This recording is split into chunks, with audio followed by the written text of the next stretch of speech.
Hello, U.S. History 101. Welcome to week 5. And real quick, just mentioning, I'm already trying to get as much grading done as possible.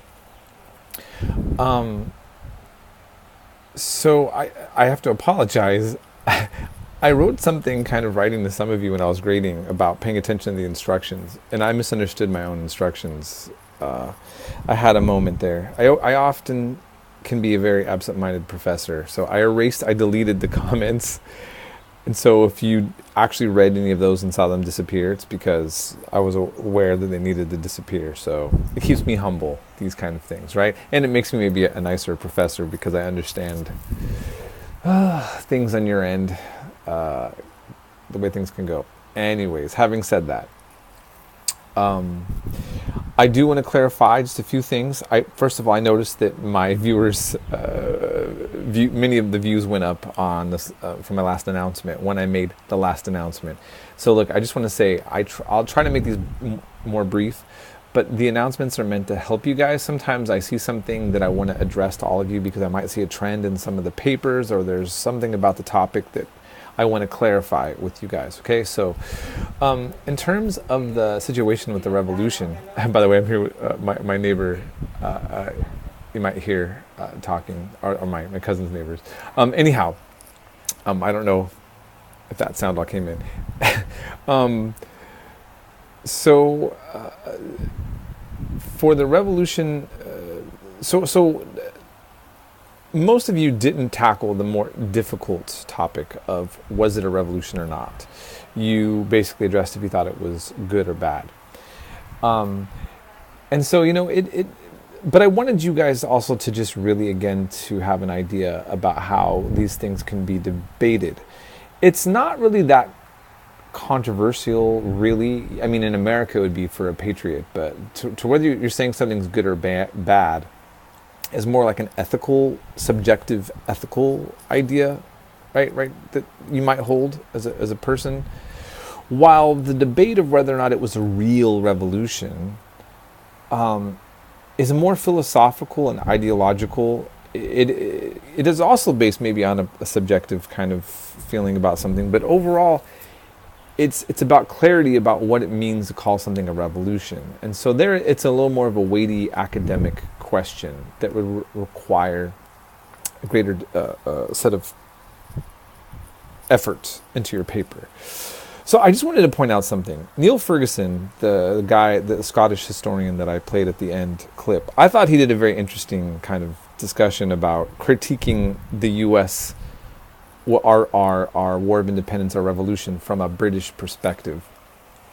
But he said something I thought was interesting. He's a very smart man, but he stated, this was not a revolution, this was a civil war.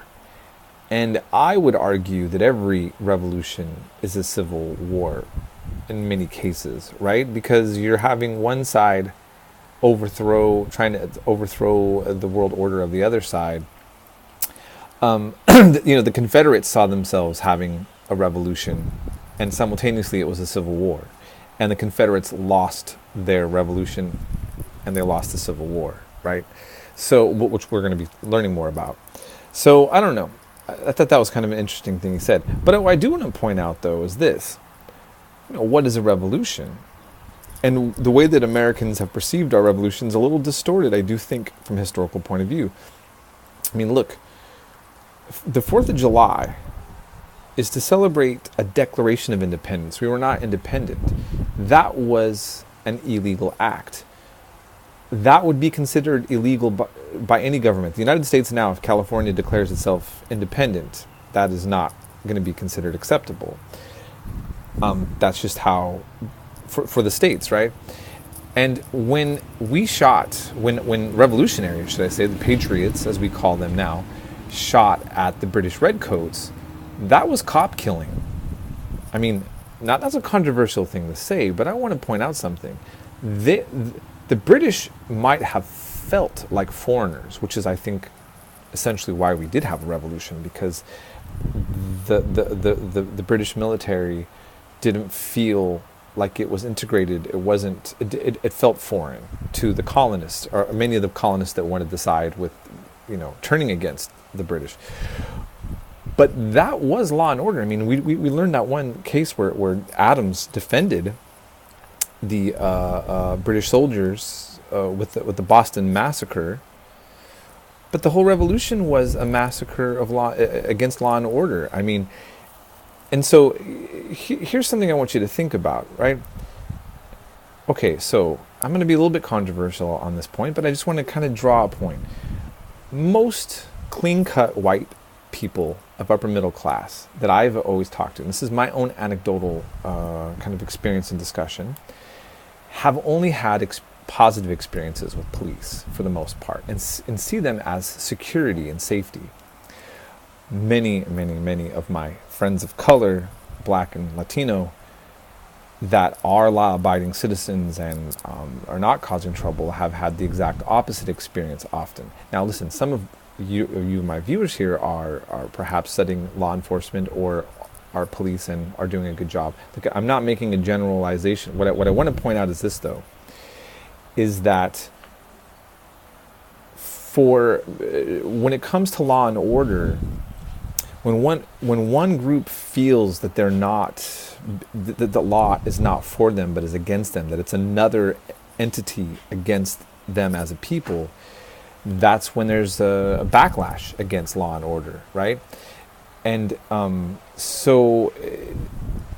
different people may have an experience with energy. So when we had our own war of independence and the revolution, there may have been an explanation for why so many would have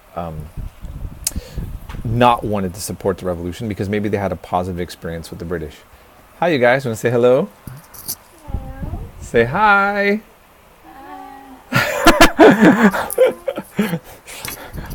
So, anyhow, so what I'm trying to get at is having an understanding that also the way we tell a history and we look at a history, we may have a different idea about something based on our relationship with that government, law enforcement, vice versa, all sorts of things, right?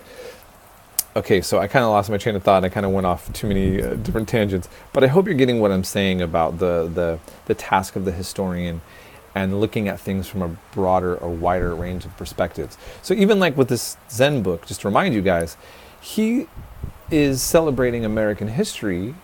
But he is making a little maybe harder critique of our elites than traditional historians have often done. And what he's basically saying is the average poor American, blacks, women, natives, all the people here have a story to tell. And our stories are not the same necessarily. And some people had a very negative experience with something that another group may have had a very positive with. You feel me? Okay. I don't want to belabor this point. And so I think that's really all I want to say.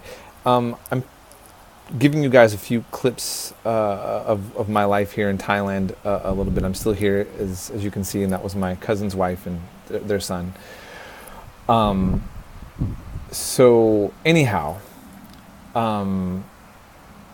it definitely gets me thinking a lot about being an American and what it means to be an American in a place that's very different than America. Sometimes I'm always surprised how things are so similar, and other times I'm like, whoa, it's not the same, So in any case, if you guys have any questions, we'll be in touch. Feel free to contact me, and have a great week.